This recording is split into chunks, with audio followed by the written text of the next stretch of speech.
नमस्कार, मी संतोष सुतार आणि आपण पाहतात शेल माझा.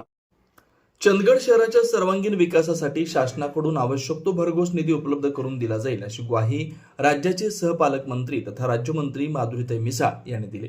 चंदगड नगर पंचायतीतर्फे सुमारे 11 कोटी 32 लाख रुपयांच्या विविध विकास कामांच्या उद्घाटन सोहळ्यात त्या बोलत होत्या.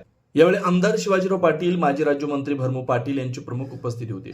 यावेळी बोलताना माधुरीताई मिसाळ यांनी विकास कामांबाबत केवळ घोषणा करून थांबण्याऐवजी दिलेला शब्द पूर्ण करण्यावर आपला भर असल्याचं स्पष्ट केलं. चंदगडच्या विकासाची सुरू झालेली वाटचाल अधिक वेगानं पुढे नेण्यासाठी शासन कटिबद्ध असल्याचं त्यांनी सांगितलं. शहराच्या पायाभूत सुविधांसह विविध नागरी विकास प्रकल्पांसाठी आवश्यक ते सहकार्य राज्य शासनाकडून करण्यात येईल असंही त्यांनी नमूद केलं. आमदार शिवाजीराव पाटील यांनी आपल्या मनोगतात मुख्यमंत्री देवेंद्र फडणवीस यांच्या सहकार्यामुळे चंदगडला नगरपंचायतीचा दर्जा प्राप्त झाल्याची आठवण करून दिली. नागरिकांनी दाखवलेला विश्वास सार्थ ठरवत चंदगड शहराला राज्यातील आदर्श नगरपंचायतीपैकी एक बनवण्याचा संकल्प त्यांनी व्यक्त केला. विकास कामांच्या माध्यमातून शहराच्या सर्वांगीण कायापालट करण्यासाठी सातत्यानं प्रयत्न सुरू असल्याचं त्यांनी सांगितलं.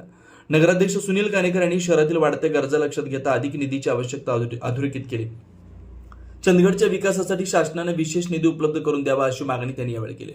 कार्यक्रमादरम्यान शहरातील विविध विकास कामांचं उद्घाटन करण्यात आलं. नागरिकांसाठी महत्त्वपूर्ण ठरणाऱ्या नमो उद्यान या प्रकल्पाचं भूमिपूजन मान्यवरांच्या हस्ते करण्यात आलं.